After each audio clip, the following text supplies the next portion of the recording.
Salut, c'est Jean Rivière. Alors aujourd'hui, je voudrais t'expliquer pourquoi est-ce que je porte les mêmes chaussettes tous les jours. Ça paraît un peu dérisoire, un peu idiot même, mais c'est quelque chose qui est vraiment important pour moi.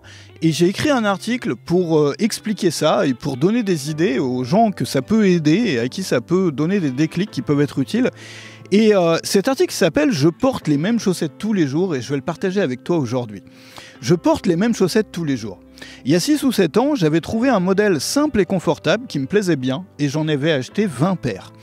Et depuis, je repasse commande de temps en temps pour remplacer celles qui sont abîmées. J'ai jamais besoin de faire des paires quand je range mon linge. Je mets toutes les chaussettes en vrac dans un panier vu qu'elles sont identiques. Alors le matin, j'ai pas besoin non plus de me demander ce que je vais porter. Je mets le même modèle de polo, comme tu le vois dans mes vidéos depuis 5 ans, même un peu plus de 5 ans je crois, et en plusieurs couleurs. Les polos c'est pratique parce que c'est universel, ça passe aussi bien dans un restaurant un peu classe que pour marcher en forêt, pour faire du jardinage, pour aller à l'opéra ou même pour sortir les poubelles.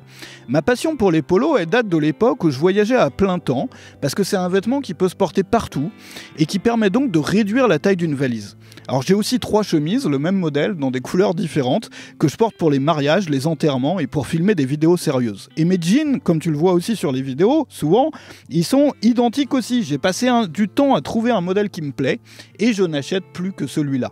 Et le résultat, c'est que je porte toujours des vêtements confortables, qui sont toujours appropriés à l'occasion. J'ai jamais besoin de faire des essayages, ni de perdre mon temps dans les magasins. J'ai jamais besoin non plus de trouver la bonne taille, ni de choisir ce que je vais porter en me réveillant. La morale de tout ça, c'est que on améliore souvent sa vie en réduisant le nombre de choix qu'on doit faire. Et ce qui est vrai pour les vêtements, l'est aussi pour tout le reste. Alors cet article, c'est une newsletter, c'est issu de ma newsletter quotidienne qui est dans la description, qui s'appelle Retour au vrai.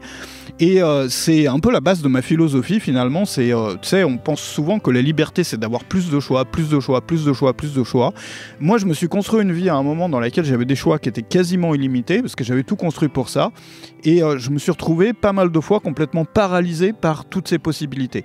C'est-à-dire quand on ne sait pas quoi choisir, quand il y a trop de choix possibles, on devient anxieux, on se passe, tu vois, toutes nos idées dans la tête, on essaye de se dire est-ce que la solution A c'est la meilleure? Non, parce qu'il y a aussi la B et la C. Et si je choisis la A, est-ce que je regretterais pas de ne pas avoir choisi la D? Et puis est-ce que je regretterais pas d'avoir choisi la E?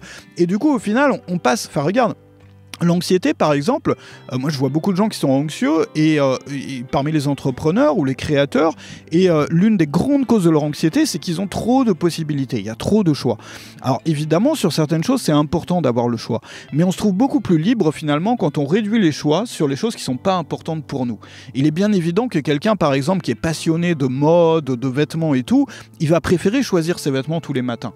Donc ça va pas s'appliquer à cette personne-là. Mais peut-être que cette personne-là, elle aura autre chose dans sa vie qui n'est pas très importante pour elle, sur laquelle elle est fatiguée de devoir faire des choix, de devoir prendre des décisions. Cette personne-là, elle préférerait peut-être garder sa capacité de jugement ou garder son énergie pour des choix qui comptent vraiment pour elle, et donc finalement décider que sur certains domaines de sa vie, elle ne fera plus jamais aucun choix. Voilà. Alors moi je voudrais t'inviter à réfléchir à ça. Quels sont les choix aujourd'hui que je pourrais simplifier dans ma vie? Déjà, ne serait-ce que simplifier, voire éliminer complètement. C'est-à-dire des choses pour lesquelles c'est pénible pour moi de devoir faire un choix à chaque fois. Si je décidais une fois pour toutes, j'aurais plus jamais besoin de choisir, je gagnerais de l'énergie, je gagnerais du temps, je gagnerais parfois aussi de l'argent, bref, ça me libérerait. Voilà. Alors si tu veux en voir plus, n'hésite pas à me rejoindre sur Retour au vrai, c'est dans la description, c'était un article issu de ma newsletter. Je publie aussi des photos pour te montrer un peu ma vie ici, avec les animaux, avec la ferme, etc.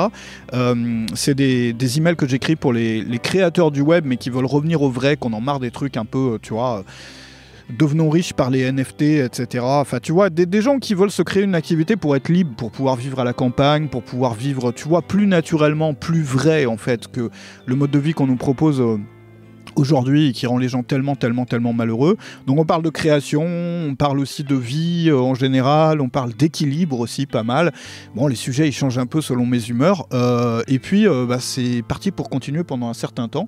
Il y aura d'autres vidéos que je vais continuer à partager un peu comme ça, des articles avec toi et en discuter un peu plus comme ça quand j'ai la tête à ça et quand tu vois je me dis que ça serait sympa d'en parler un peu plus et je te retrouve sur la prochaine vidéo et puis sur Retour au vrai. Salut chez toi.